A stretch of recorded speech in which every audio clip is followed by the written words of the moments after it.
Coming up in this episode. The hardcore stuff in these Epstein files, some people are not handling it well. I do think there's a certain argument to be made where a portion of what goes on doesn't need to go public. Some of it enough to a point to shock the public awake, but not so much to a point of just like societal chaos. People would lose their minds. Imagine like the percentage of the population that just is so dysregulated coming across some of this information. You are now listening to the Here for the Truth podcast, hosted by Joel Rafidi and Gerasimos. What's up, everybody? Welcome back to the Here for the Truth podcast. My name is Joel Rafidi. Got my co-host Gerasimos with me as always. Gerasimos, if someone was listening to Here for the Truth for the first time right here, right now, how would you describe this podcast to that person? Well, if this was your first episode, that's quite the introduction. But generally speaking, I mean, we talk about this when people ask us how we came up with the name. And it really just means being here for the truth in all capacities and having zero tolerance for the lie, within and without. And so it's like, what does it mean to be here for the truth in your own life? And also in the external world, you know, it's not about just turning a blind eye to one versus the other. Obviously, everything starts at home within yourself and who you are on the deepest levels. And I think it's important to know what's going on in the world, to have some context and to realize there are forces at play. There are many distractions out there in the world that are keeping you from really knowing the truth of who you are. And so it is always this inner and outer dance. Mm-hmm. And it's the same thing with truth. You know, there is the truth of who you are as a person, as an individual. You know, what do you value? You know, what matters to you? What's your purpose and mission in the world? And then there's obviously the greater world and what's going on all around us and all the different narratives that are trying to siphon away your energy from focusing on things that truly matter. Beautifully said, man. It's a pretty complex game, this being human. Oh, yeah, it really is. And you know, it takes inner strength. It takes self-esteem. Some of the things we talk about, it takes discernment, you know, to be able to stand on 2 feet and to not just be like blown around like some feather in the wind, especially because things are so different now. I mean, go back 100 years. You had your own stuff to worry about 100 years ago, but now this war on consciousness, we are being bombarded from every single angle on the phone, from our phones, from our computers, from our TVs. And so there's like a psychic immunity and inner strength and physical health, mental health is required to thrive during these times. Yeah, no, absolutely, man. And yeah, I just, tip my hat to any individual who finds themselves on this path, who wakes up to like atrocities that have happened within the world, who wakes up to realizing things that aren't really always as they may have seemed or appeared to be, or as pitched to them growing up and as children, and then go through that disillusionment process, and yet still find the strength and the will and the realization that what matters first and foremost is the fact that I live. And the fact that I live means that I have purpose because I exist and nothing exists for any meaningless kind of reason. Then to navigate their life and to realize that they don't have all the answers, things aren't what they seem, yet they have themselves to become. They might have families to raise. They might have deeper purposes and vocations to realize. And to be able to do all that and carry all that in a grounded way, in a regulated way, in a purpose-driven way, in a way that really embodies the ethos that I'm going to leave this earth better than I found it. And what does that really mean? What does a life that leaves that mark really look at? And I think that's at the core, the crossroads where Here for the Truth exists and kind of the people that we're trying to draw into our world. Yeah, there's fucked up shit going on, guys. There's heinous atrocities that I can't even begin to comprehend. It's great to pay lip service to them. It's great to read. It's great to, yeah, sure. But on a deeper level, like I genuinely can't hold, some of the things that are really fucking going on. And we got lives that we need to lead, lives that we need to live, families that we need to serve, people that we need to love. So yeah, it's Yeah, complex and it's amazing at the same time. it is. And it's like obviously cliche to say this, but balance, balance is important. Standing on 2 feet, standing between the tension of opposites. Like I keep saying that over and over again. And how does each individual navigate that within themselves? And I think that's what it means to move towards becoming more whole, becoming more integrated. It's not about like just sticking your head in the sand, blah, blah, blah. Oh, this stuff isn't happening, and to be able to hold it and to have the capacity within yourself to hold it. So well said, man. So I guess if you kind of on any level resonate with what we've just shared and you're looking to connect with people who share that same ethos, then I do want to point you towards what I think is the greatest online community that exists, in my non-biased opinion, hereforthetruth.com/FOTT. It's called Friends of the Truth. And these are people who are on this journey, who keep it real, who value truth, authenticity, community connection above all else, yet still willing to dabble in these conversations, in these topics, in these controversies, and still allow them to fuel them to become more human, not less human. So if you resonate, Friends of the Truth, hereforthetruth.com/FOTT. And we'd love to see you inside. We're doing 6 or 7 calls every single month. And not to mention access to the most incredible private Telegram community where we get deep on a broad number of topics. Today, we have Jordan Sather joining us. It seems to be a trending topic now, this whole Epstein files, Epstein list kind of business. It was something that, we couldn't really speak about not too long ago without having the fear of being deplatformed, suppressed, shadow banned, etc. Who knows? It might still happen. Let's see once this episode comes out. But the purpose of this episode was to give those an overview of Epstein, of Pizzagate, of Q, in a way that you can receive this information, then form your own opinions, because it is important knowledge to know and understand, particularly at this crossroads of time. And personally, I like the way that Jordan communicates this information. I like where he's at. He's been in the game for a very long time. So I hope you find value here. Thank you for being you. Please enjoy. Jordan Sather is a truth seeker, content creator, and entrepreneur who's been speaking truth to power online for 10 years through his YouTube channel, Destroying the Illusion, his health brand, Conscious Strength, and his other social media channels. He's amassed hundreds of thousands of followers, produced documentaries, and spoken at dozens of spiritual and political conferences over the years.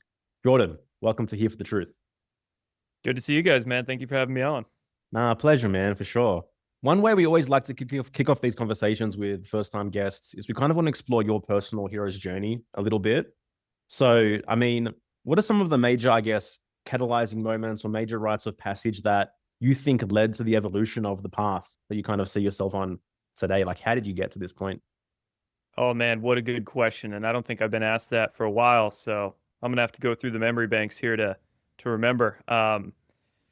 When I was young in elementary school, middle, high school, I was always a questioner and thinking even about the existential things of life, of our reality. I was reading Carl Sagan books, and I remember in high school I'd watched the Zeitgeist documentary. Mm-hmm. And that was a big red pill for me. But at the time, I was really interested in the astrotheological portion, which was the first third of Zeitgeist. And I didn't really care or look much into the other 2 acts of that Zeitgeist film, which was the Federal Reserve and what was the other one? 9/11, I think. Yeah. Mm-hmm.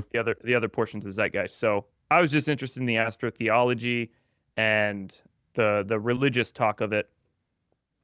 And then after school, I went to a state university for a year, partied, drank too much, flunked out, went back home. And while I was going to community college, I got a job at a local health food supplement store. And while I was at that store, some of my coworkers, managers there, they were pretty based. They were pretty red-pilled, and they were opening me up to the ideas of geoengineering and showing me some other documentaries. And of course, working at a health food store, I was learning all about big pharma. So that was really it. That was probably what I would classify as the first defining awakening moment, was just having my mind open up to big pharma, fluoride vaccines, suppressed cancer treatments, alternative healing, and all of that. And I was so curious. When was this around? When was this around? This is about 2011. Okay. Yeah, 2011. Okay, so yeah, it was about 2008. I think I watched Zeitgeist, 8 or 9, and then 2011 was when I really started diving into everything. And researching big pharma, I was looking at the history, looking at the Rockefeller medical system, the Carnegies that did their Flexner report, and I started tracing our healthcare system here in this country back to the industrialists of 100 years ago. And then that took me down other rabbit holes. Well, these industrialist banker families also involved in creating the Federal Reserve, also involved in the whole oil system, which suppressed energy technologies. And I got diving into Nikola Tesla and everything, man. It was rocky at that point, 2011, 2012. And at that point as well, that was before we had a lot of podcasts like yours out there talking about truth, and before we had social media and all these channels, the whole alternative media sphere. So that was rough, man. I didn't have anybody in my life to talk to about these things, not much to find online. Everything back then was like obscure blogs and websites, did not have all the social media research that we have these days. So a few years there, it was pretty tough. And I worked there for a while, that health food store. I bounced around to a couple other jobs, personal training and working for a chiropractor. But it got to a point in about late 2016 where I was just really bored. I think I was working at a powerlifting gym, personal training, and I was really bored. And I was far more interested in all of these just hardcore conspiracy theories about the world. So it got to a point where I kind of quit the job. It was like a mutual breakup at that job. They figured, yeah, you're more interested in this other stuff. And, I wasn't having many clients. So I left that job and I went full bore into creating a YouTube channel. And that's what the Destroying the Illusion channel came to be. And that was at the point as well of the WikiLeaks emails. And those WikiLeaks emails were big for me in just giving me the inspiration and motivation to report the truth about them, because of course the mainstream media were either ignoring it or just totally lying to us about it. So I was and actually, funny thing about those WikiLeaks emails, the first thing that I saw in John Podesta's WikiLeaks emails was not the food code words, but it was all of the UFO talk, 0 point energy, speaking about UFO disclosure, all those things in Podesta's emails. And I'm like, what the hell are they? What are they planning, right? And it took me a few days to realize, oh, there's food code words in here too. And then I kind of pieced some ideas together about it. Maybe we could talk about later. But that's one of the things that catalyzed me to start that YouTube channel and speak about those things. And also the presidential election, the whole Russiagate stuff, just all the fake news that was going real hard at the end of 2016, early 2017. So, yeah, man. And then over the last 9 years now, it's been, dude, a hell of a ride. Hell of a ride. Appreciate that, man. I want to kind of ask, like, how did your family kind of perceive you, like, during these times, during you going down these rabbit holes? Like, what were some of those relationships like? Were they supportive? Were they like, this guy's a crackhead? What was that experience? Yeah, it was miserable at first, for sure. I lost, romantic relationships. Some ex-girlfriends thought I was nuts. And with my family, they probably thought I was nuts too. It really didn't come up at the dinner table or anything. But back 12, 13, 14 years ago, oh yeah, it was definitely rough.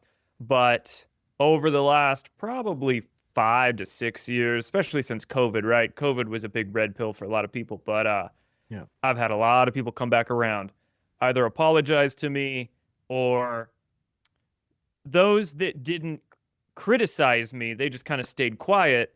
They've come out of the woodwork and have been like just last week, I had a second cousin message me. He's like, dude, you got to come to the family reunion this year, man. We want to talk to you. So That's hilarious. Over the past few years, it's been a lot better. But at the beginning, oh God, it was miserable. Yeah. Well, it's cool. At least they're like, you got to come so we can talk to you, because they're probably implying they want to hear things about it. But a lot of people, especially like post 2020, a few years after, they just kind of like creep back into your life, start liking your posts again, saying hello. But it's like no conversation. It's like, oh, hey, how you doing? How you been?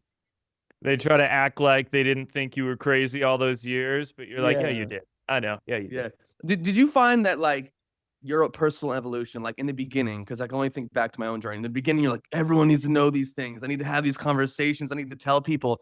And then you come to this place where ultimately, like, you just do your thing. And if people are into it, they're into it. And they're not, they're not. Like, I'm curious what your relationship to that journey is.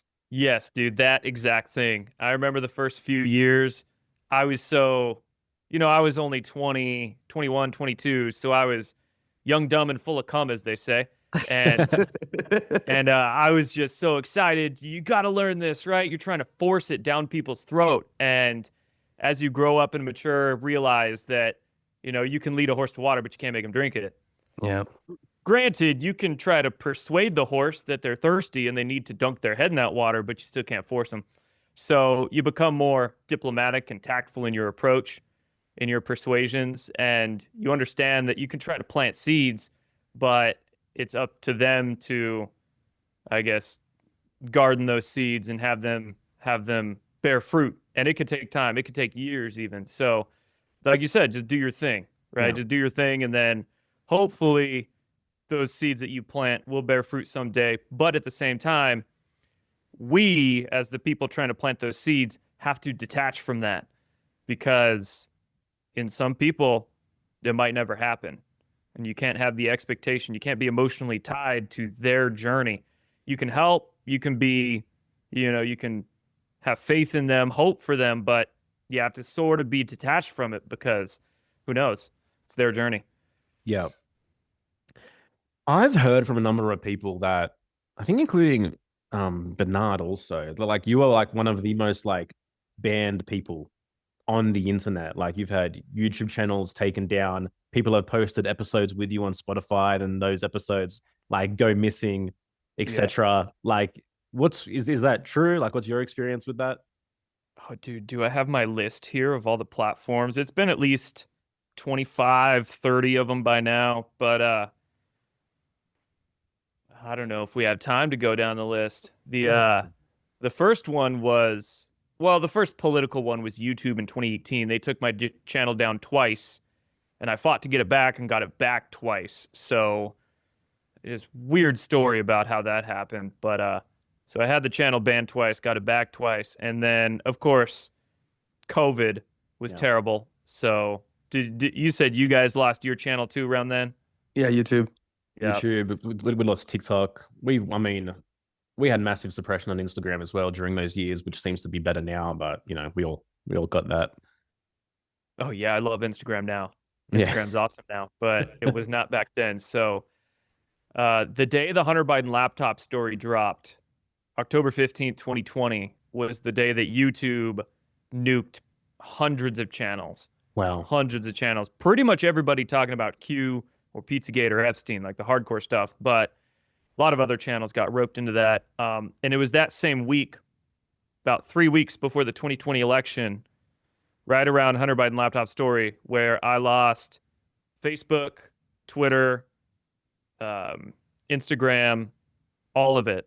And then not just the social media pages, but they came after us financially too. So lost PayPal, Cash App, Venmo, Patreon, all the podcast platforms, lost Spotify, bunch of others I can't remember right now, Discord. So that was all within the span of about a week. And in total, it was probably 800,000 followers on all those platforms and accounts.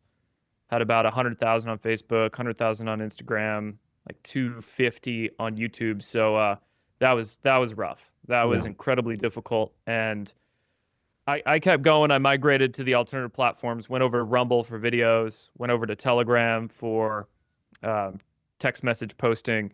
And some people didn't, though. Some people gave up, and hats off to them. Everybody's got a different journey. Some people sort of just quit the alternative media, social media sphere and went to focus on, I don't know, their families, their lives, doing other things.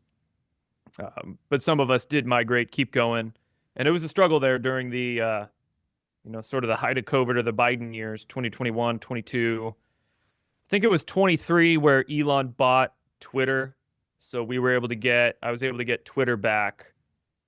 And then over the last year, I think this is due to Trump's class action lawsuit that he filed against Google and Facebook, in that that's what caused those CEOs to cave. And that's why we see less censorship on Instagram now, right? So Yeah. I think it was right after Trump was inaugurated about a year ago.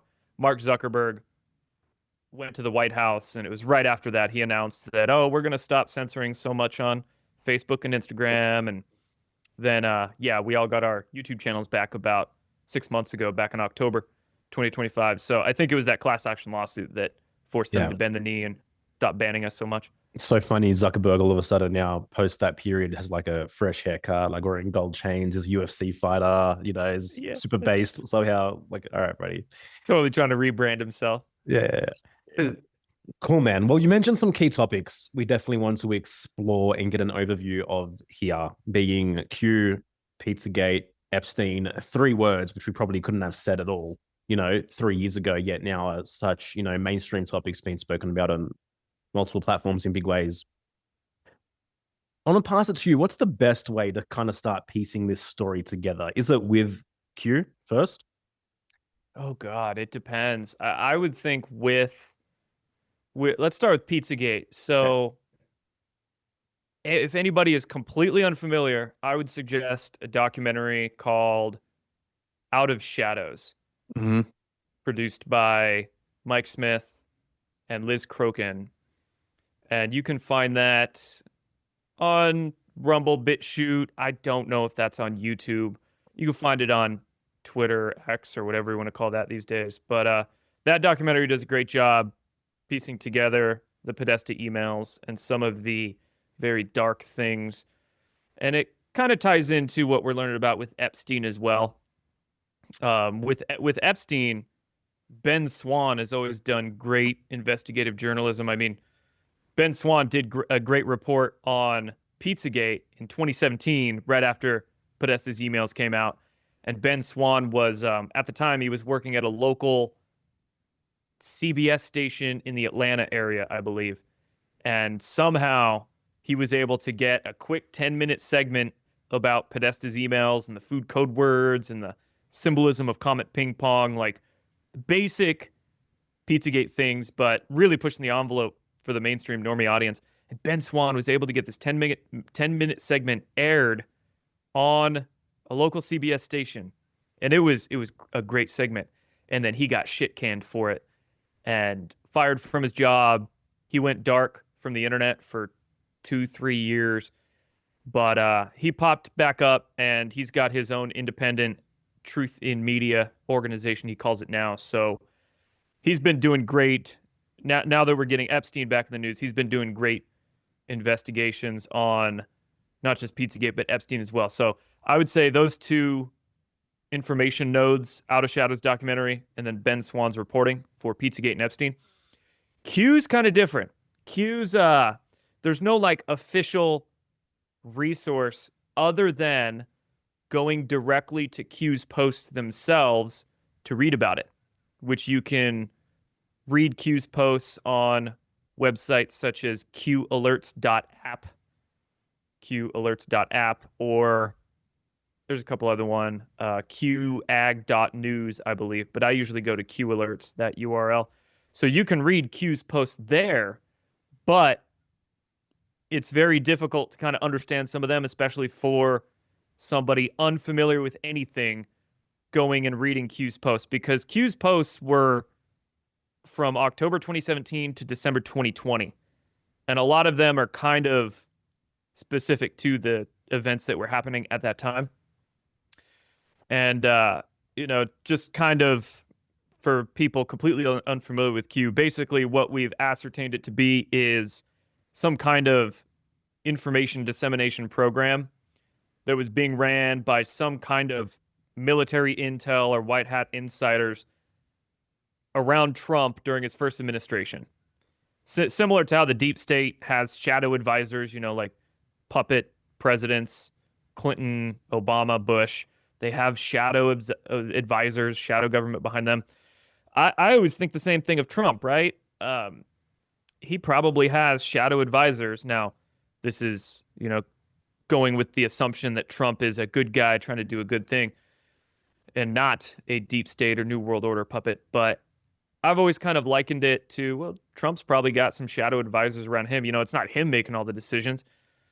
It's the people around him advising him. And no doubt there's people in the shadows who don't put their name and face out there who are helping him. So Q, I think, was that voice of some of those patriots within the government, military, intelligence community who were just trying to create a back channel to go around the mainstream media and also to go around a lot of the nonsense and clowns and shills in the alternative media and just speak to the American public through drops on the internet that they ended up calling Q.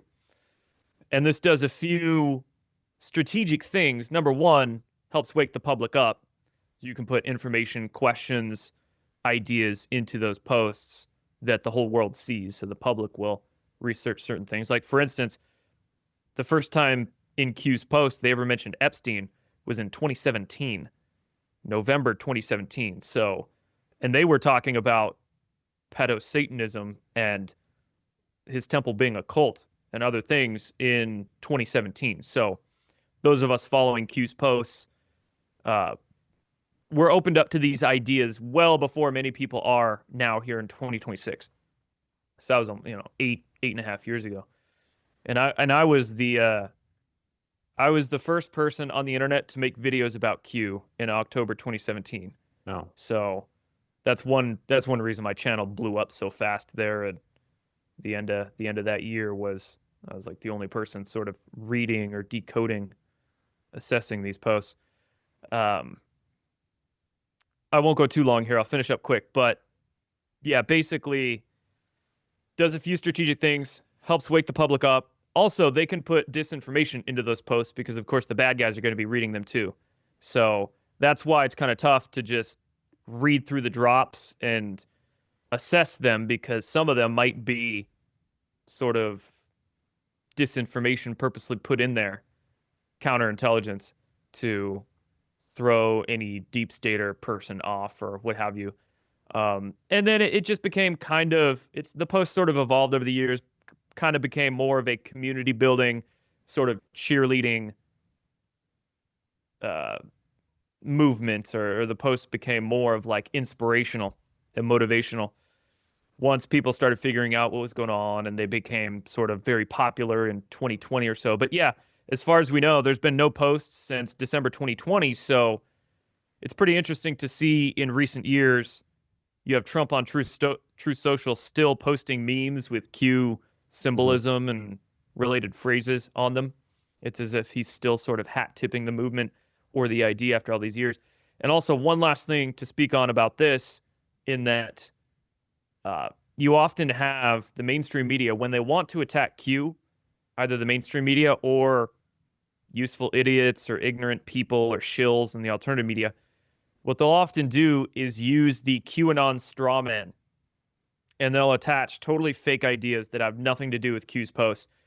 Ideas like JFK Jr. is alive, and all the deep staters have been tribunaled in Gitmo, and what we're seeing now are clones, and all of these really retarded narratives.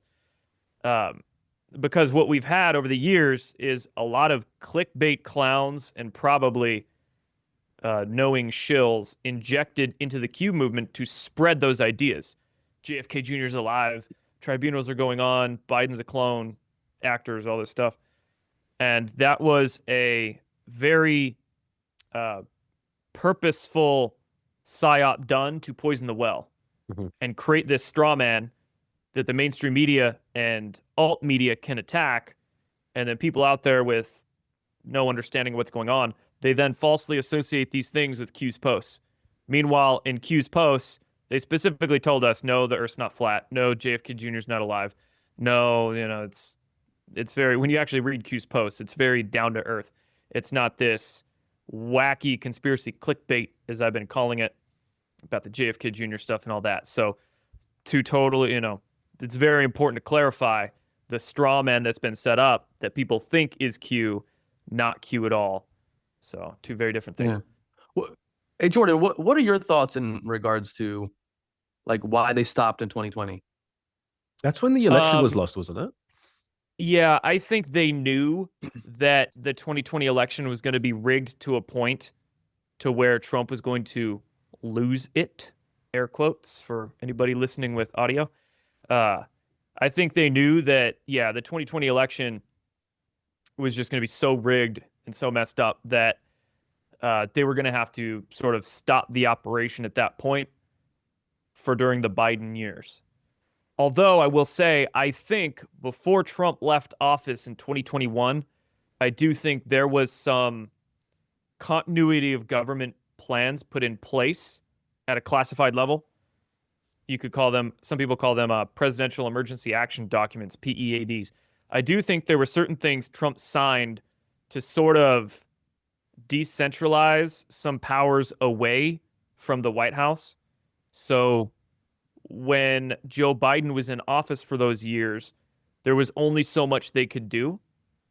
So I think there were some COG plans put in place by Trump, but that doesn't mean Trump was acting president. That doesn't mean Trump was making decisions while Joe Biden was publicly president. Or you get some of these narratives sort of put out there on social media that Trump was the true commander in chief.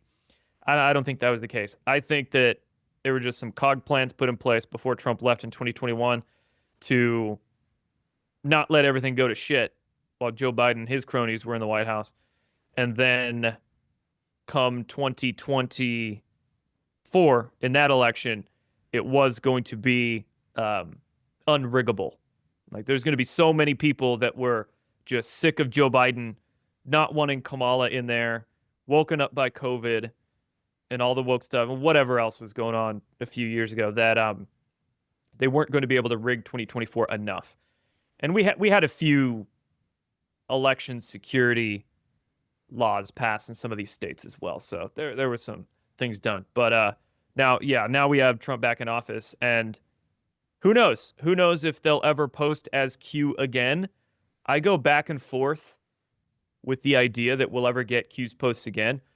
On one hand, maybe the movement has been so infiltrated by that garbage clickbait that it's worth just not bringing it back up. Maybe the well has been so poisoned that it wouldn't be a good idea to reignite Q's post. But on the other hand, maybe with the mainstream media being so compromised. But here's the thing, right? And this is what's been an issue, a blessing and a curse over the last few years, is that we now have so many people realizing the mainstream media is full of shit and they're just propagandists, that they're moving away to social media for their news, which is a great thing. I love to see people question authorities, but social media is just such a mess with a variety of problems. Controlled opposition, alt media, people who dress themselves up as disclosure, truth-seeking patriots. Meanwhile, they're probably clowns or feds. You've got a lot of just people who are straight up grifters. Like, they don't care what they say as long as they can get an audience and sell some stuff, get some clicks for themselves, and other issues as well, but mainly those two. Because of that, maybe it would be a good idea to reignite Q's posts again, to sort of act as a laser pointer and focus people's attention, let us know as to some things as what's going on behind the scenes, sort of be that back channel again to go around not just the mainstream media this time, but especially the alternative media. Who knows? I don't know. You know, I will say, with Trump continuously giving sort of hat tips on his True Social account to the Q movement, if you will, sometimes I lean more towards, yeah, maybe we'll see Q's posts again. Maybe the story's not finished. Well, and it's kind of bullshit they leave us hanging like that, right? Just like, stop the post in December 2020, and what, is the story done now? I mean, come on. So who knows? I don't know. Sometimes it I'm kind like, of feels like it did its job, though. And you know what the interesting thing to me is, like, in hindsight, those 4 years that Joe Biden served in between the Trump terms, they kind of were like, what, fortified the collapse in people's minds of how retarded the leftist governments are, and it almost feels as though if Trump won in 2020, like it wouldn't be as it is now. It's almost like this theater that took place for 4 years where the last bit of debris around, this is any level of competence that exists on this side of government was just decimated during those 4 years. 100%, man. If we're going to talk about influence operations, that was one of the best ones right there, right? The whole Joe Biden White House and all that clown show that was going on woke people up dramatically, and it was amazing. But now we're dealing with sort of the corruption within the conservative side of the aisle. And, you got a lot of people moving away from the Democrat side of things, and they're either going just full independent, which is great. I'd honestly rather have that because I'm sick of this whole left-right political duality nonsense. But some of them are going like, oh, I'm conservative now, but you still get people stuck in this tribalistic, like, what label are you? I'm liberal. Oh, I'm conservative. Well, for me, I'm like, yeah, I have some conservative-leaning social ideologies, but I guess there's a few of my ideologies you could classify as liberal. Like, I think pot should be legal. I don't like the way these states are legalizing it. I think they're doing it ass backwards, but I'm like for freedom, right? If people want to grow a pot plant in their backyard or smoke it on their back porch, let them do it. You could say, oh, you're having libertarian ideologies, but still, that's like the need for a label, right? Mm-hmm. So, it's still this sort of duality dynamic, and we have, because the Republican Party is in power and government, you've got a lot of clowns and grifters and just self-interested politicians in the Republican side of things. I think when you look at what some of Trump has done, even since his first term over the last 8-9 years, it's been done not just to expose the Democrats, but expose the Republican clowns as well. And that's kind of one reason why I still kind of like him after all these years, is that he's just shaking up both sides of the aisle. But yeah, who knows? Like you said, maybe it's run its course. Maybe they don't need to bring the Q's post back up because it was a Trump term 1.0 thing and it's done its job. But sometimes I think that maybe there's still a job it could do. So who knows? Yeah. I don't know the future. We'll see. Yeah.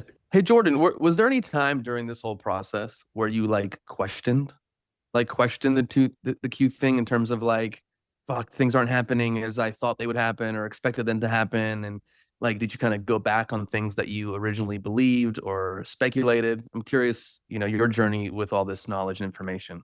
Yeah. So when I first came across the posts in 2017, I was reporting on them almost right away, just a couple of days into it on my YouTube channel. But it did take me a couple of months to really become sold on the idea that these were posts being ran from like good guys and not some shill psyop.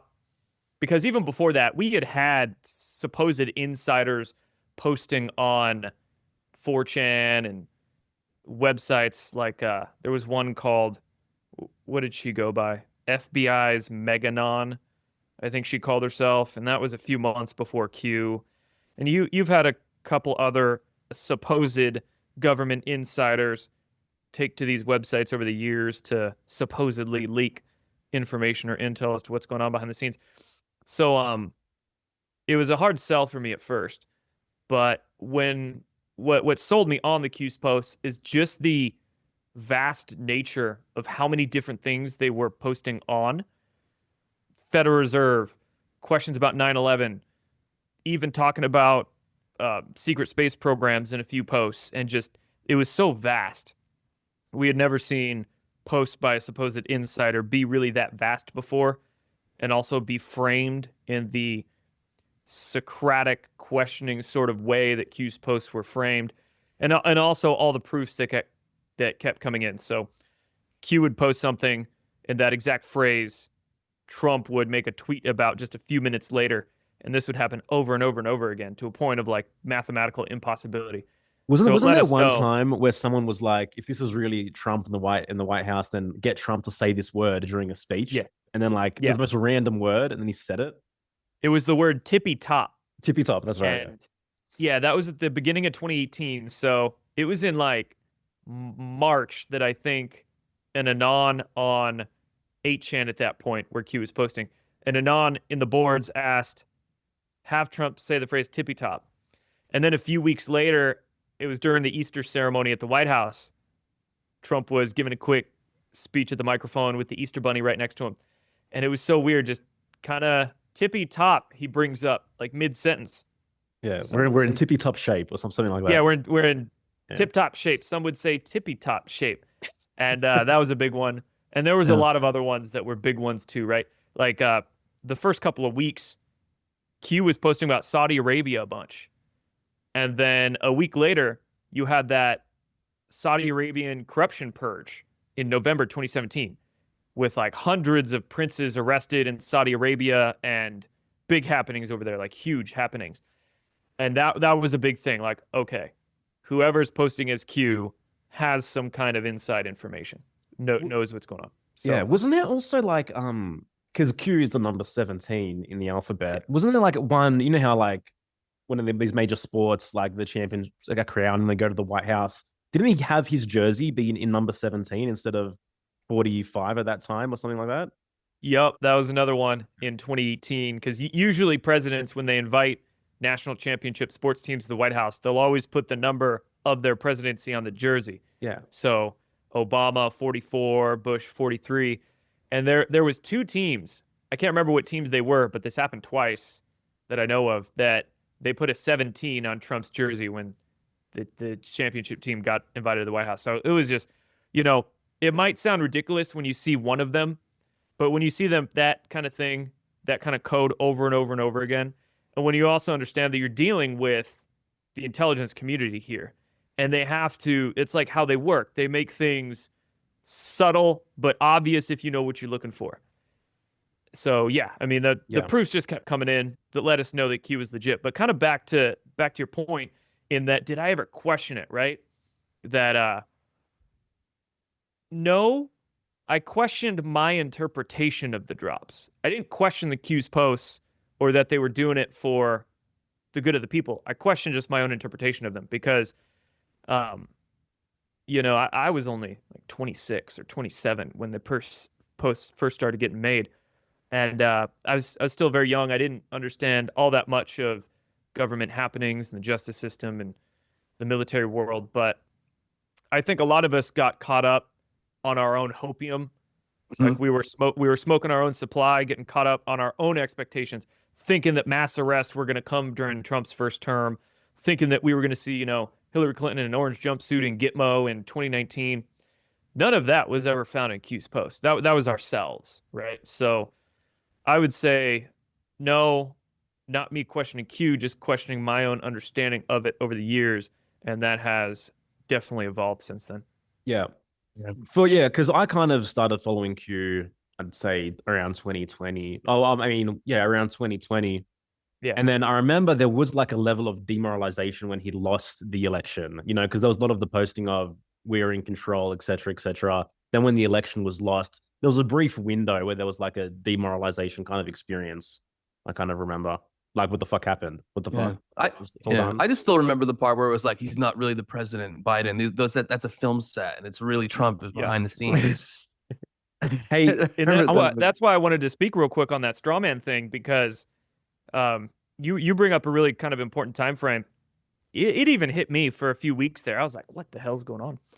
And then very early, sort of the end of 2020, early 2021, that was about the time frame where we saw a lot of that exact stuff come out of the woodwork. We had like networks of influencers come out of nowhere and start injecting themselves into the Q movement, and they brought along all these narratives of like exactly that. Film set, and we're seeing clones, and it's all CGI, everything's CGI. So it's been like a long game they've been playing with like poisoning the Q well. And in fact, in I think the summer of 2021, I started a weekly podcast series called Clickbait of the Week, where my goal was to like combat all of the crap that was getting injected, not just into the Q movement, but also the UFO movement. I used to do a lot of work in the UFO movement, and that is very similar in that you have a lot of what I think are controlled opposition influencers or just grifters, useful idiot grifters in the UFO movement. And I mean, it's like a dime a dozen these days. You've got secret space program whistleblowers everywhere. And, ooh, I was in the Black Projects. Ooh, I'm getting contacted by the Galactic Federation Pleiadians. I'm a channeler. And, oh man, the UFO movement is whack. And the Q movement. The well has been so poisoned in both. So I started this Clickbait of the Week podcast to just sort of have a couple shots of whiskey on air and trashing all this garbage. And it was fun. Those podcasts are just so difficult to put together and research for that it takes me like hours and hours. So I probably do them like once every 2 weeks. It's like clickbait of the every other week or clickbait of the month now. But every couple of weeks when I see enough crap go around the interwebs, go around alt media, then I'll do one of these shows. But more recently, especially after the new Epstein files and Charlie Kirk's assassination and stuff going on, they're coming up again. I'm doing them every like 10 to 14 days now. Yeah. Before we wrap up on the Q front, can you just lay down the premise? Because the idea, as far as I understand it, is that Hillary was never meant to lose in 2016, and Trump was specifically recruited by a good guy faction of the US military to stop what they perceived would have been the last tipping point for like the destruction and, you know, the unrivaled hurtling towards dystopia in America. Yeah, I think you summed it up really basically right there. You know, in 2016, they thought Hillary Clinton was going to win.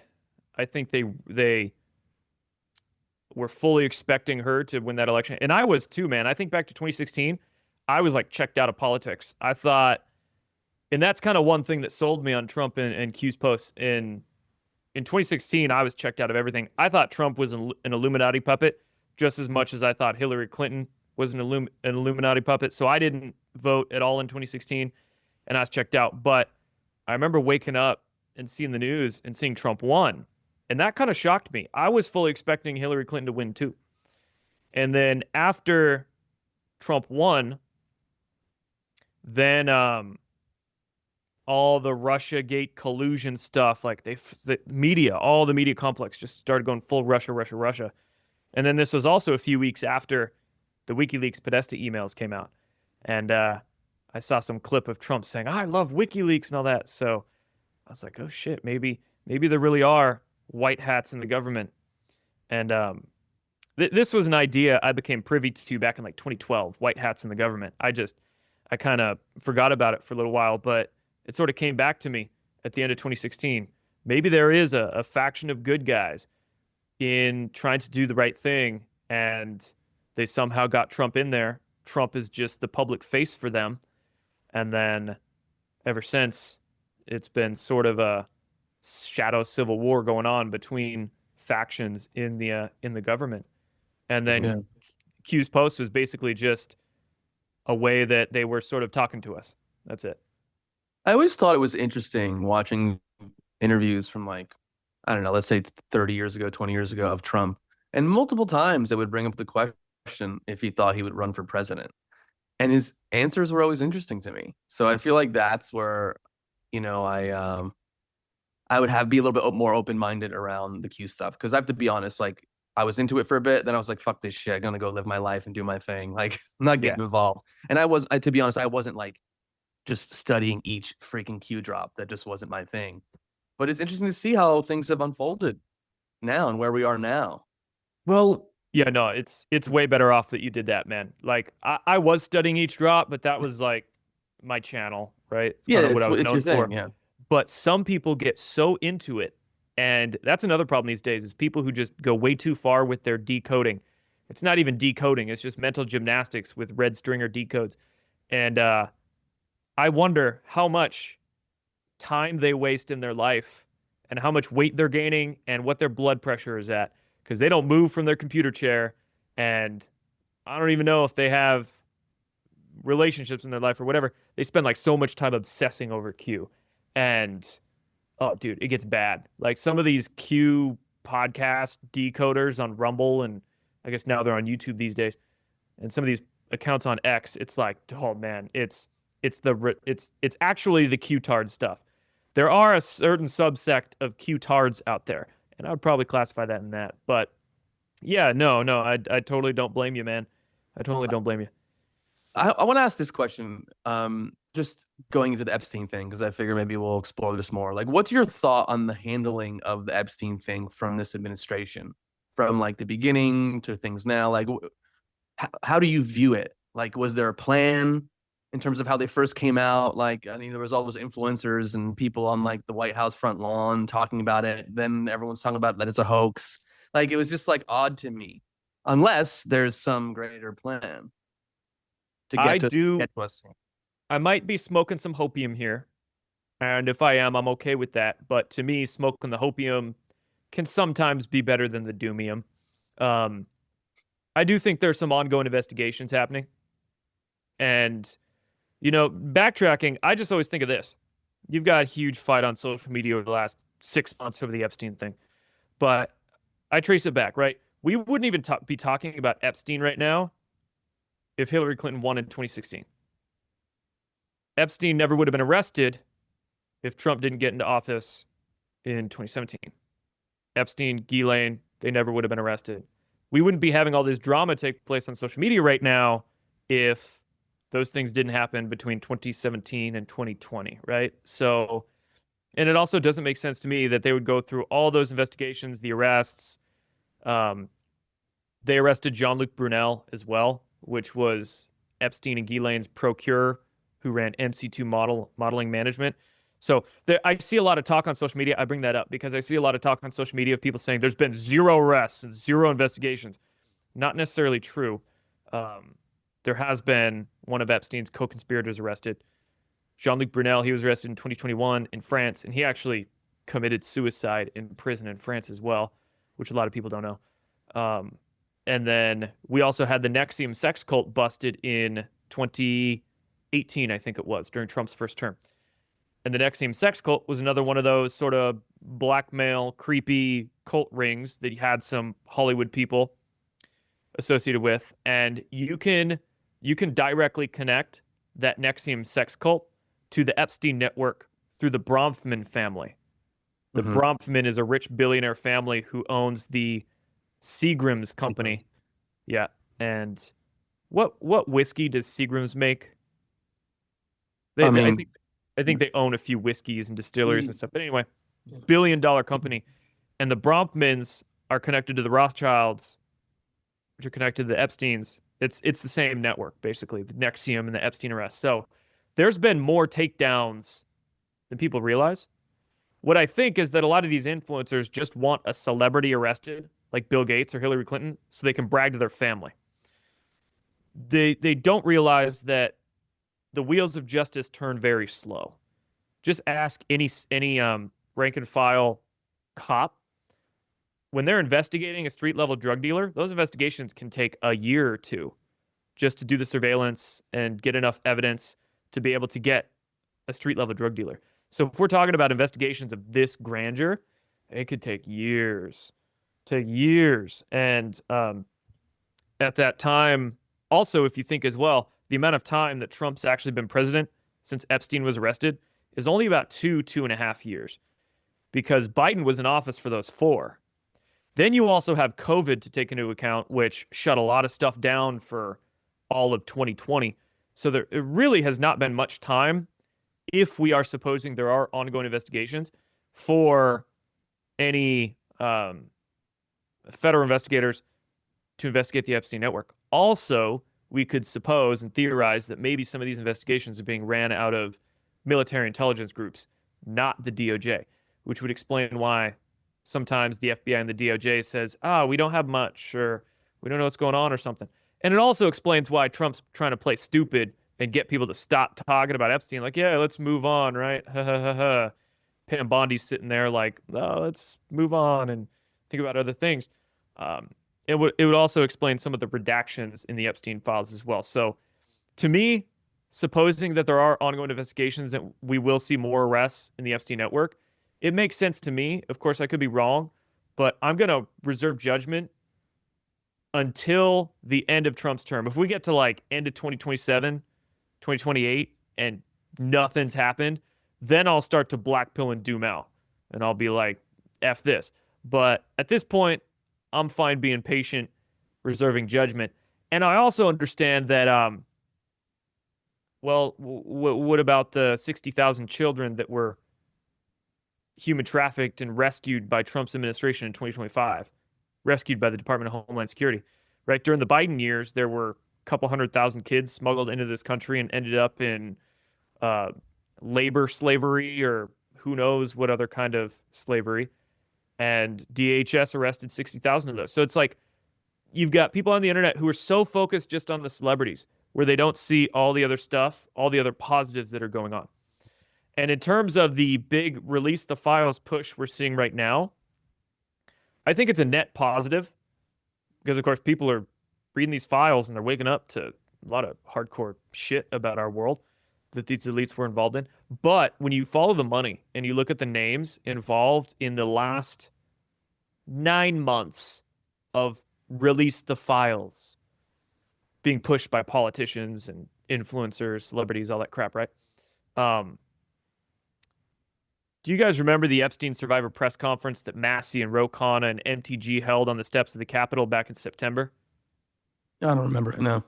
Okay. So there's this big like Epstein survivor press conference where they were announcing their Epstein Files Transparency Act. That was the legislation that Massey and Ro Khanna introduced. This is why we're reading the files online right now. Anyway, they held a press conference back in September for their Epstein Files Transparency Act. Justice for the survivors, release the files. If you look at the NGO, they had their symbols all over the stages around this event. The NGO that set up that press conference was called World Without Exploitation. World Without Exploitation is a project of another NGO called the Tides Foundation. The Tides Foundation is known for being a giant Democrat dark money NGO. They get a lot of money from George Soros. They get a lot of money from the Rockefellers. So why is basically a Soros-backed NGO being the one pushing these survivors into release the files? Also, there's been some major TV advertisements with these Epstein survivors in it over the past couple of months to release the files.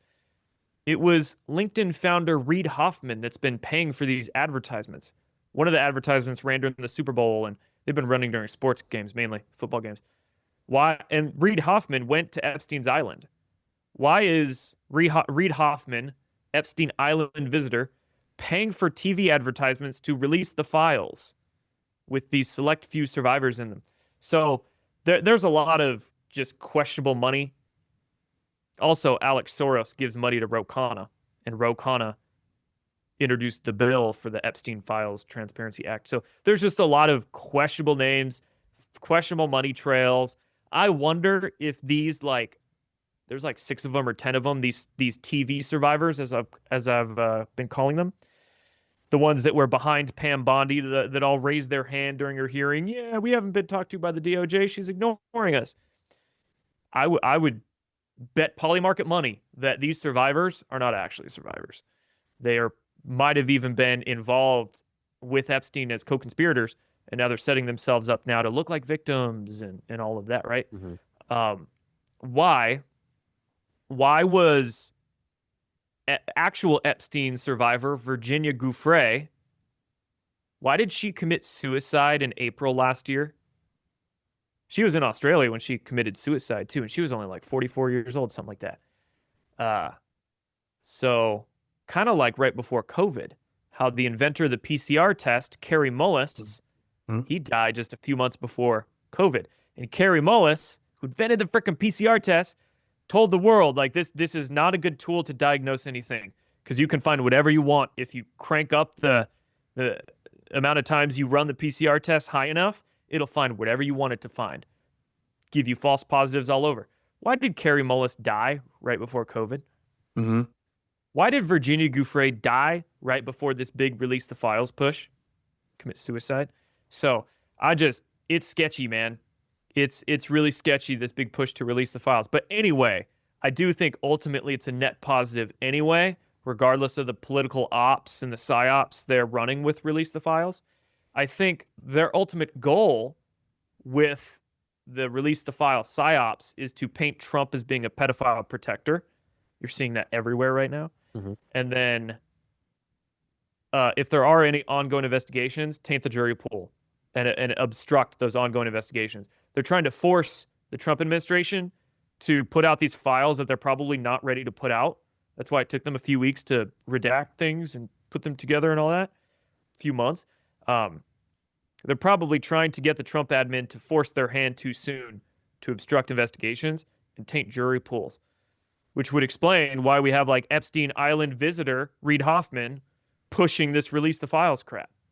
So these are just ideas I'm entertaining in my head. Do I know for a fact? No, but things I'm theorizing. I mean, human trafficking and sex trafficking has been a massive theme of the Trump administrations since he came in, right? Yeah. I mean, even it seems to me that the big, border security pushes probably have more to do with human trafficking than anything else as well. And do you think that there's anything to the Streisand effect when Trump is out there saying, stop talking about Epstein, the Epstein hoax, where all of a sudden, all the people that never fucking cared about Epstein whatsoever, this massive Democratic factions are like, release the files, when for the longest time, they didn't want anything to do with it? Yeah, playing people like a fiddle. Just basic reverse psychology. I do think there is something there. He knows that when he says don't do something, there's going to be a certain portion of America that then goes to do that thing just because Trump said the opposite, right? Trump could tell America oxygen is bad and you'll get 50 million people that stop breathing.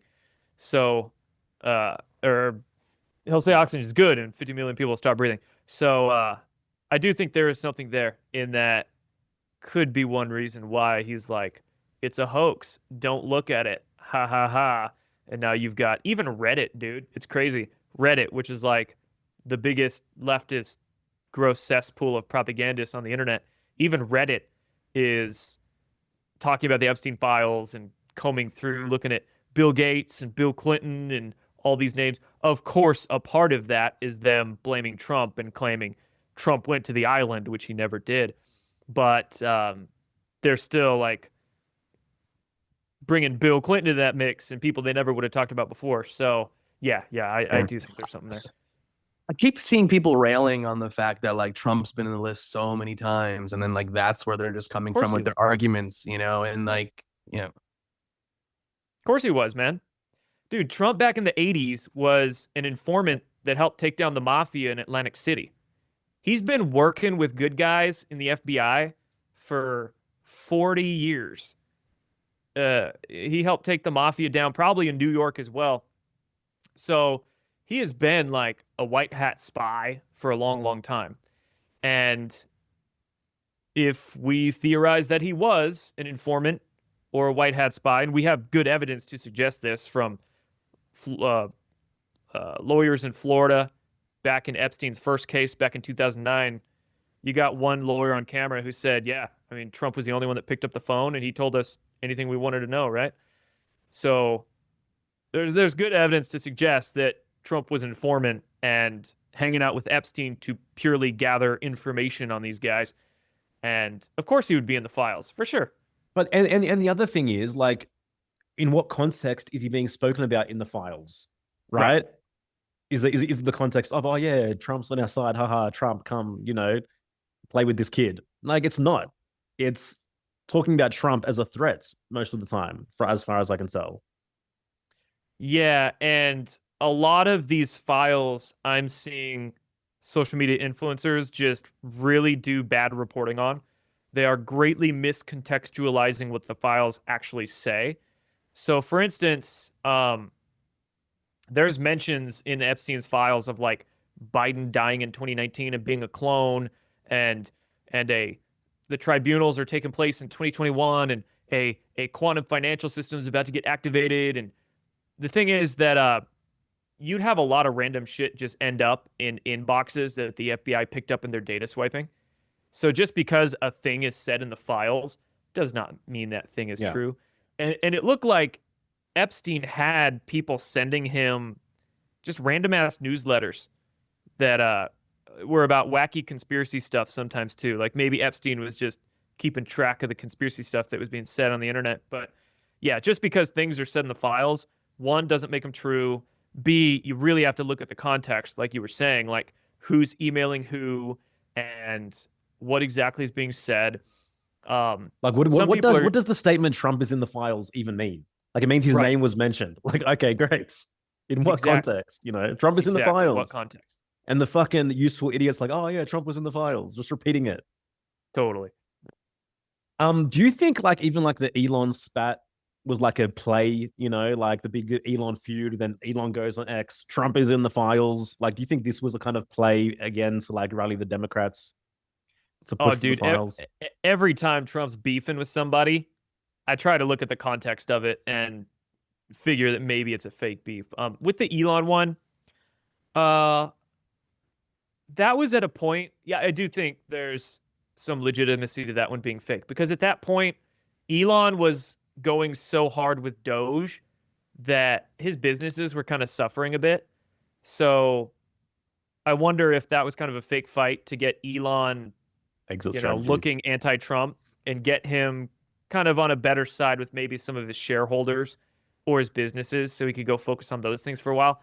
Because now, over the past couple of months, Elon went back on the Trump train. So yeah, I do think, who knows what reason, but maybe there was some reason why they had to sort of create distance between them at the optics level for some influence.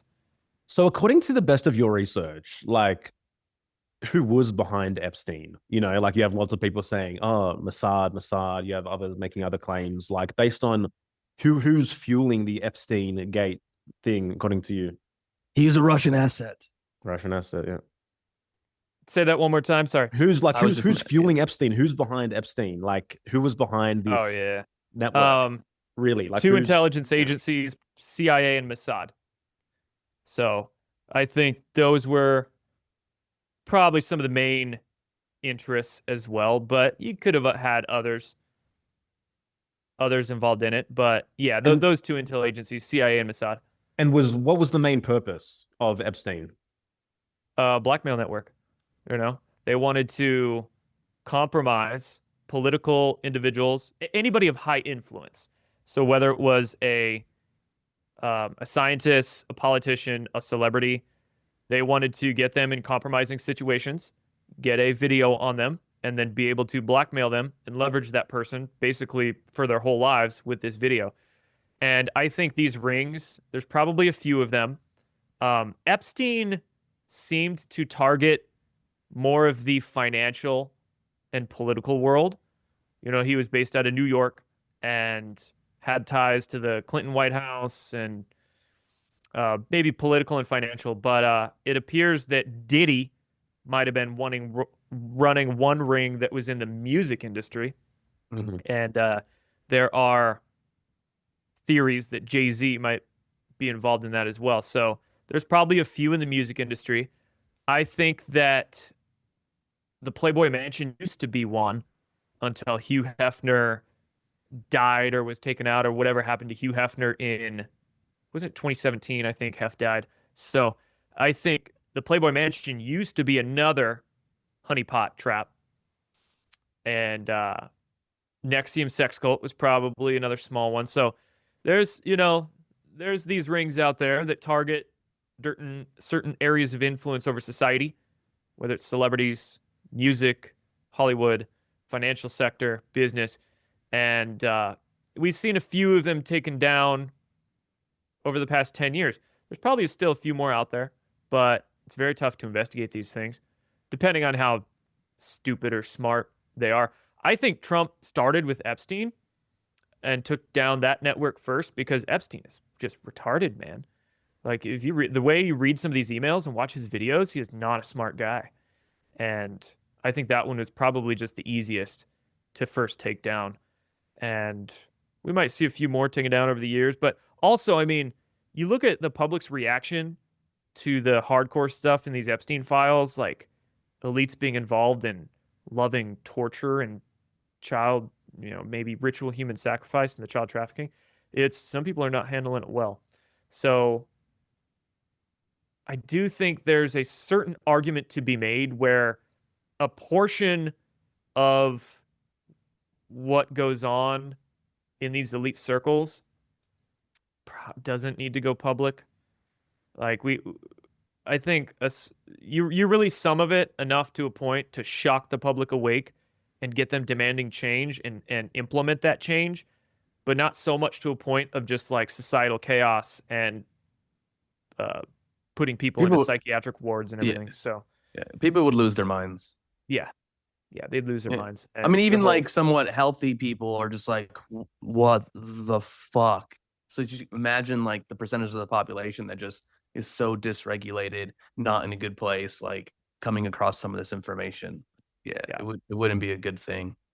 For sure. I don't think it would be a net positive, that there's like, you get to a certain point where it's a net positive, and then it's just like the shock factor that I think has a deleterious effect.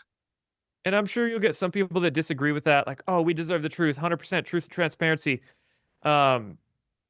I think there's philosophical arguments you can make on both sides, right? Like, yeah, sure, deserve truth and transparency, but at the same time, like you weren't the one directly affected, so are you the one deserving of the full truth? Maybe not. And you have to look at like the collective.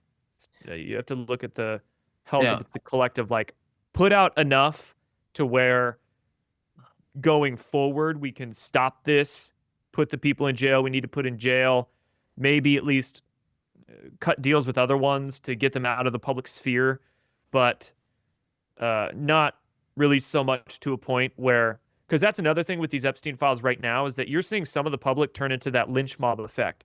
And you'll get like honest names in the files that had nothing to do with Epstein, but just because their name is in the 3.5 million Epstein file pages on justice.gov, just because their name is there, you've got people coming after them with pitchforks and Molotov cocktails. So you also have to take that into account. You've got a lot of very emotional humans out there that don't think very critically when they're very emotional. So you want to not also rile up the lynch mobs, and it's very tough, right? So there's arguments all around on that one. I could just imagine like during that time, like somehow I come across Epstein in New York City, and like I hear he's a financial advisor, and then I just send him an email asking him a question about finances, and all of a sudden like everyone just thinks I'm the most horrible. Now 15 years later, your name is on justice.gov, and everybody thinks that you traffic children, right? Are you proactively defending a future release here, Osman? I'm just saying. I was in New York City for 10 years. Oh no. Cool, man. No, I really, really, really appreciate your grounded takes here. I just want to ask, for the sake of the audience and for the sake of balance, like, do you have any part of you that might argue or question Trump, or maybe potentially argue that, oh no, we are all just being played, and it really is just two wings of the same bird kind of thing? Like, is there any kind of that comes in? I'm always questioning myself, man. I'm always thinking of that, right? Because you don't want to get stuck in cult-like thinking. You don't want to have your mind be closed, but you don't want to also have your mind be so open that your brains fall out. So I'm always questioning my own beliefs, questioning everything. And yeah, I mean, I'm not like a bootlicker by any means. There's certain things Trump says, I'm like, why? Yeah. But the thing is, his personality doesn't trigger me. I think it's freaking hilarious how we've got a president who just goes off the cuff and trolls and says the F word in front of the cameras. You've got some people who like, I miss Obama. He was such a professional president. I'm like, you just want to be manipulated, dude. So, no, I'm not. And he's just a human. He's not the savior of humanity. It's up to us. And also because I understand that Trump is largely a symbol. He's a name and face for the people behind him as well. A lot of these decisions, it's not Trump making them. It's his advisor team behind him, whoever they are. public or private. So no, he's not the savior of mankind, but I do absolutely respect him, because we wouldn't be having this conversation on YouTube right now if he didn't wage that class action lawsuit to get us back on here. We wouldn't be talking about Epstein right now. We wouldn't have been, I mean, there's a lot I think we do owe gratitude towards Trump for, but he's not going to do it all for us. There's a lot that we have to do in our local communities at the end of the day to really save not just the country, but our planet. Really, I mean, if we all accounted for every children that live in a 500-meter radius around us, right, on our street, if we all accounted for our own kids, there would be no children getting trafficked. It is because we've been so distracted by bread and circus bullshit. We've been so apathetic. We've been so distracted. We've let a lot of this corruption happen. If we focused on our health, right, making sure what we ate is solid, diet, exercise, proper sleep, all of that, cancer rates wouldn't be through the roof right now. Alzheimer's, Parkinson's wouldn't be through the roof right now.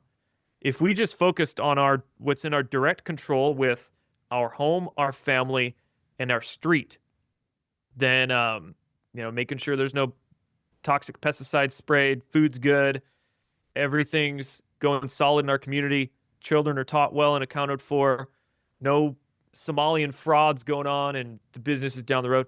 If we all just accounted for our local community, as above, so below, right? For fractal universe, then society would improve drastically. We would be able to achieve the objectives we want for this country and this planet if we just focused on what we can directly control around us. So I've been having a lot of people ask me recently, after these Epstein files have been released, what's next? What's next? What's next? And that's been my answer to them. I think what's next is not being so obsessed with what's going on globally and nationally. Granted, it's important to be familiar with it, aware of generally what's going on, but be so obsessed, like back to your point of like reading Q's posts for 10 hours a day. Like if you're just stuck in front of a computer screen for 10 hours a day, that's a perfect way to let the corruption continue to happen. So I think what's next is us realizing we need to become self-reliant again and learn skills again, learn how to build things and fix things ourselves, or grow food in our backyards again, and become more self-reliant, building local networks, whether it's in churches or meetup groups or just barter trade communities, whatever it is, local again. And then that will change the nation the way we want. Man. Well said. You're just speaking our language. You're speaking my language. I feel like I've brought up this exact thing in a few podcasts last week that I was on, and just that, like, there's just so much stuff out of our control, but what is within our control? Now, granted, this is your mission, this is your work, this is what you do. So, like, you're going to go down a lot more rabbit holes, but for a lot of people, like, it's like not the best use of their time. Do you know what I mean? Like 10 hours a day. And it's like, you have kids to focus on. You like, are you even on purpose? Are you even on mission? Or are you like compensating for lack of self-knowledge, lack of internal health, lack of purpose to be like, oh, I know what's happening. I have the answers. Now let me post all about it. Let me tell my friends. Dude, the internet, all this truth-seeking social media stuff, it's so much more. There's so many more people in it for ego validation than they realize. Like I mentioned earlier, some of these influencers, I think they do want justice, but I think their real unconscious priority is just validation so they can gloat to their family or say, look at me, I've been posting about this for years. I told you so, on their social media pages. Yeah, there's so many more people in this for ego validation. And again, like, it's important to be aware of what's going on nationally and globally, but you can find a handful of your most trustworthy influencers, throw on one of their podcasts in the background, or do maybe 30 minutes of some scrolling per day, but then make damn sure that, like, you got your health in order, you got your family in order, you got your whatever else is going on in order. So it's so important, and a lot of people miss that. For sure. Jordan, thank you so much, man, for your grounded takes in the conversation so far.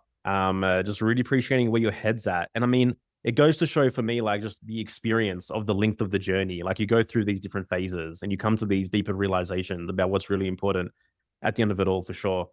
One thing I do want to touch on before we wrap this one up, because like obviously there's this buzzword, Pizzagate. You know, some people think this is like the ultimate conspiracy of all Yeah. conspiracies as well. Can you give our audience just a overview or a summary of the Pizzagate conspiracy? Basically, it derives from the John Podesta emails that WikiLeaks published in early October of 2016. And there are theories as to how WikiLeaks got these emails. I think the most sort of legitimate one is that they came from Seth Rich, and then Seth Rich found mysteriously murdered in DC back in 2016. I believe WikiLeaks got these emails from Seth Rich somehow. Seth Rich used to work for the Democrat Party, I think, as a campaign manager, strategist, or something like that. Anyway, I don't know exactly what, but he worked within the Democratic Party. I think Seth Rich came across some of these emails, accessed some sort of database, and was just shocked about what he was finding and leaked those emails to WikiLeaks. They found out it's Seth Rich, probably offed him somehow. WikiLeaks ended up publishing them, and John Podesta's emails, they had a lot of weird stuff in them. Weird emails with food written in such a way that nobody would ever talk about food that way, right? So, for instance, John Podesta emailing Barack Obama, and Obama was talking about flying $65,000 worth of hot dogs to the White House. And so many other very weird contexts in which hot dogs, pizza, pasta was another one that were being discussed. And then when we started finding those emails, internet truth investigators pointed back to a 2007 unclassified FBI. It was an intelligence bulletin. So the FBI circulated this document around their agency internally. And this intelligence bulletin stated that common phrases used by pedophiles, pizza meant young boy, I believe, and pasta meant young girl. And I might not be getting those words exact, but it was pizza, pasta, hot dogs. I think chicken was another common one. So this was unclassified and published by the FBI in 2007. And then we started seeing all those food code words in John Podesta's emails. And then people started digging into, well, what about his brother Tony Podesta? Why does Tony Podesta have the weirdest artwork in his home? Like Jeffrey Dahmer-esque artwork. It was so creepy. And oh, what about this pizzeria, Comet Ping Pong, that John and Tony Podesta are connected to? The owner of this Comet Ping Pong pizzeria in Washington, D.C., his name's James Alefantis. And why do they have all kinds of creepy symbolism on their marketing posters and all that? Why down the street from Comet Ping Pong, you had another pizzeria called Besta Pizza, and the logo for Besta Pizza was this pedophiles don't only use code words, they also use symbols. And a couple symbols involve the swirl and then this triangle that kind of swirls into itself. Why did Besta Pizza, it was just a few hundred meters down the road from Comet Ping Pong, it had that exact triangle in their logo? And after investigators started looking into Pizzagate and it started blowing up back in 2016, Besta Pizza changed their logo, totally removed the triangle. Why did Comet Ping Pong have artists, music artists, that played at their pizzeria? One was called the Sex Stains. And if you look at music videos from the Sex Stains, you see the triangles and the swirls. There was just so much. I can't even remember a lot of this off the top of my head, but when internet investigators, after the code words were found in Podesta's emails, started looking into all the associations, all the symbolism around these pizzerias, and it was a wild investigation. And now in Epstein's files, years later, we're getting more weird references to pizza. There's other food that's referenced in these Epstein files now. Well, I guess these Epstein emails were written back in 2013 when John Podesta was writing a lot of his emails. So it's like it shows you sort of the arrogance and these people back in 2013, 14, 15. They thought they were untouchable.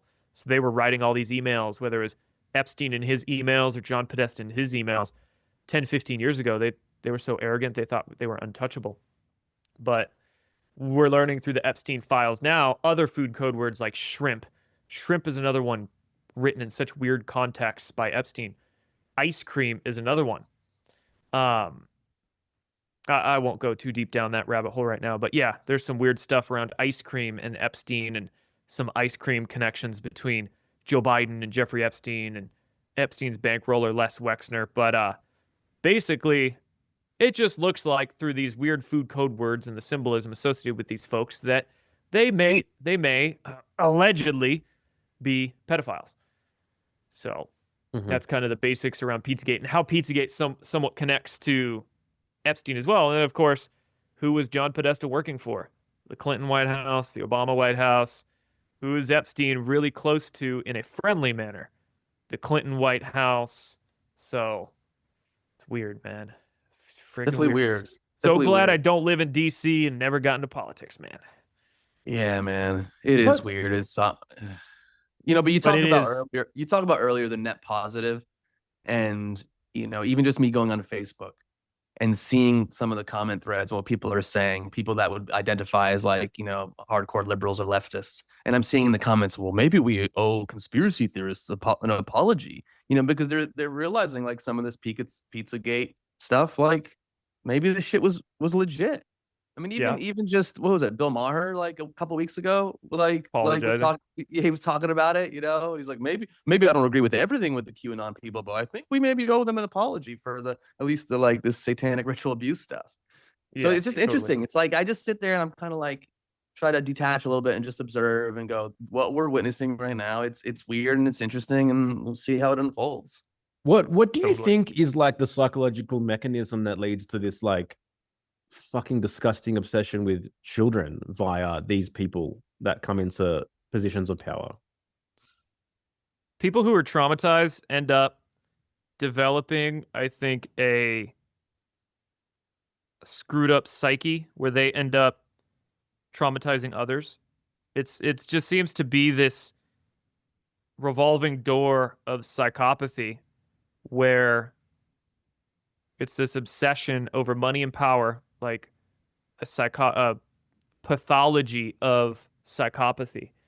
And then they were greatly traumatized and screwed up from their youth, and then they grow up to be psychopaths that then traumatize others.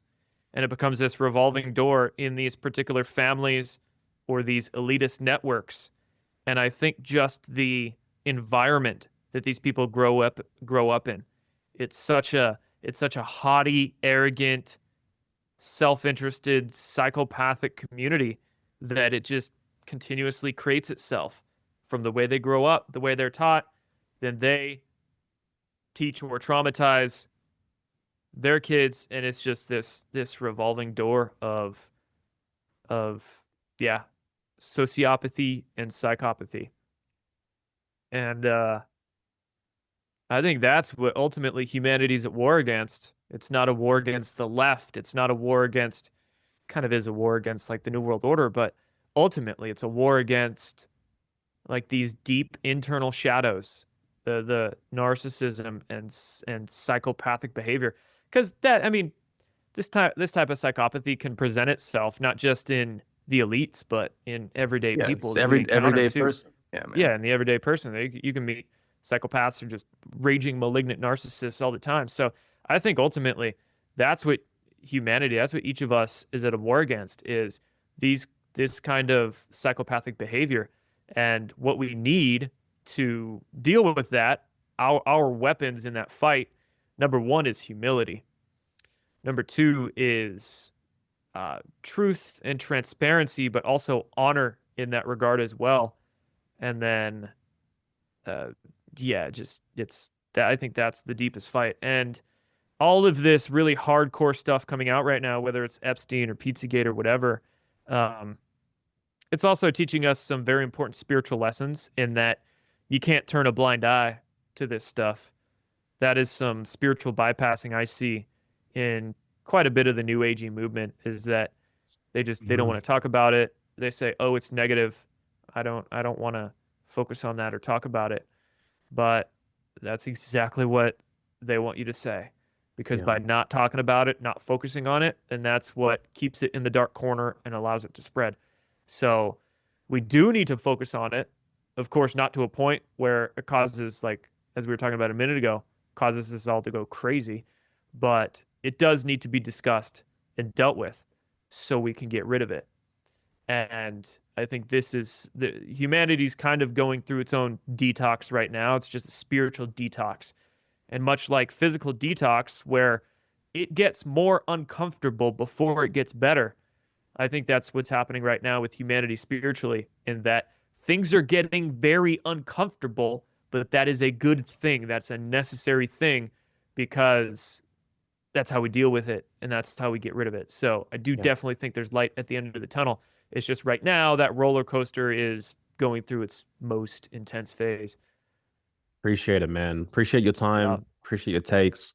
Dude, just I guess in closing, I want to ask a kind of final question, which is, what is your like motivation? What is your spiritual motivation? What is the fire that allows you to keep doing this and drives you to keep doing this? And any final words that you might have for those listening. Man, I really appreciate your guys' more personal questions. You don't just want to talk about all the nonsense going on. You actually want to get to know and bring out who you talk to. Not a lot of podcasters do that, so I appreciate that.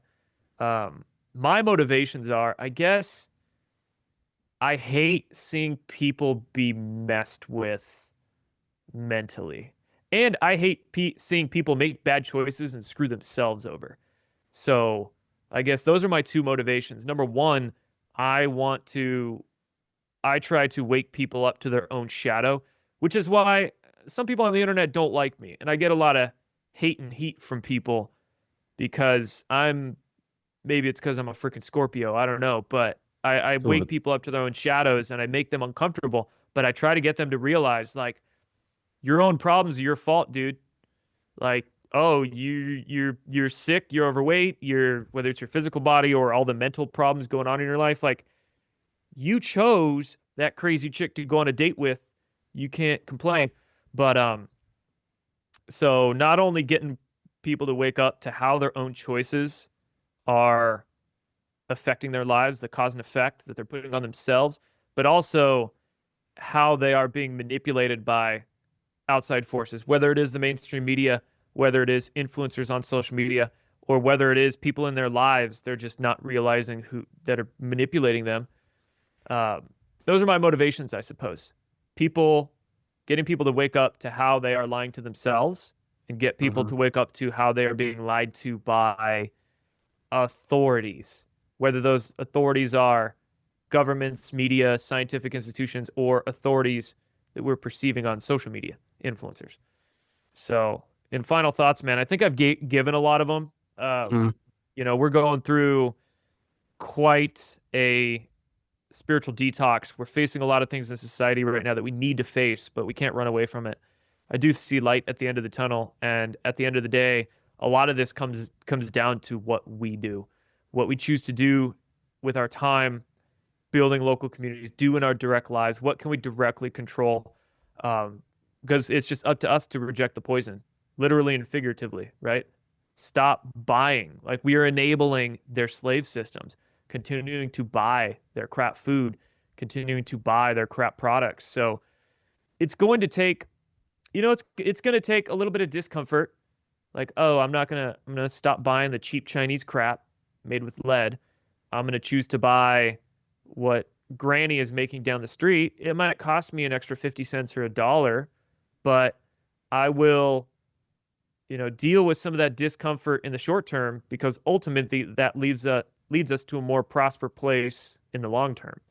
So just choosing the better foods, choosing to buy locally, choosing to barter and trade if you can, choosing to spend some of your time and effort building local relationships, or developing skills, growing a garden, learning how to be your own mechanic and change the oil in your car, whatever it is, right? So there's just some time and effort involved, in changing the world, it's going to be more than just sitting on our computer. But the internet fight is important.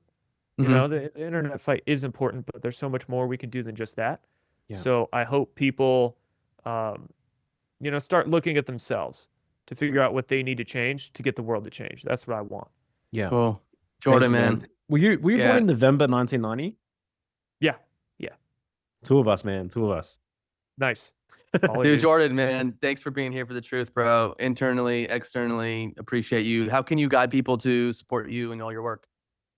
Thanks, man. My website is jordansather.com, JORDANSATHER, and pretty much all my links to everything are on there. So I'm spread all over. I got a couple different YouTube channels. I'm on Rumble, Twitter, Instagram, Telegram, a lot of different places. So you can pretty much find everything right there. I also work with another company called Badlands Media, and they're pretty freaking awesome. So go check those out. We do events, in-person events around the country, 4 times a year as well. So next one's in Nashville coming up in April, then South Dakota in June after that, then I think Vegas in September. So do some in-person stuff as well as the internet stuff. And I also have my health and fitness brand called Conscious Strength as well. The website for that is consciousstrength.net. I have some supplements I sell through there. I also got a lot of blogs, videos, just information through that as well. So go check them out, man. Appreciate it, Bro, guys. thanks for your time. Thanks for doing you. Appreciate the fact that you walking onto your path, and it impacts all of us, man. So thank you once again, and everyone else. Thank you for listening. We'll see you next time. Thank you so much for listening to that conversation. I'm so stoked about how that went, and I'm really, really, really, really glad that Jordan is able to carry that piece of where do you need to focus your attention? What matters most? What's close to your home? Are you watering the garden where you're standing and closest to you and around you? Because that ultimately is, what it's about, in our opinion. Rise Above the Herd is a 10-week program that Erasmus and I created in 2021, and we ran 12 live cohorts. And then we decided to make it more accessible and a journey that you can go on your own. So we now have the Rise Above the Herd self-study option.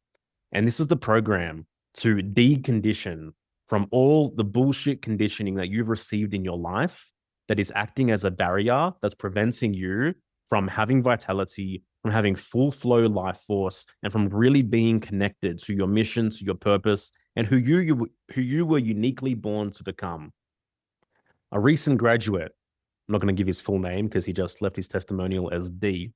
He says, Joel, Erasmus, and Sophie share a truly life-affirming philosophy and a wide range of tools for self-reflection that cut through habitual, unconscious ways of being, reveal self-limiting beliefs and thought patterns, and prompt the inner hero to awaken and move towards manifesting the inspired potentials that have been dormant or stifled within oneself. Simultaneously, there are tools provided to cultivate self-love and acceptance for this ongoing, ever-unfolding process, all the while avoiding spiritual fluff, staying grounded, and staying real AF, a most excellent self-growth process for evolving, truth-loving souls. Thank you so much for that, brother. We love you. We appreciate you. And for those curious, you can go on this self-study journey of Rise Above the Herd at any time by visiting herethetruth.com/RATH. And I personally guarantee if your life isn't the same, if your life is still the same on the other side of this program, if you haven't experienced a profound shift in your personal self-concept, your personal perception of who you are, which is the number one determining factor of the reality you experience, then we do offer a money-back guarantee. But that means that you're doing the program, you're doing the modules, you're doing the work. So if you're up for the challenge, Rise Above the Herd exists for you.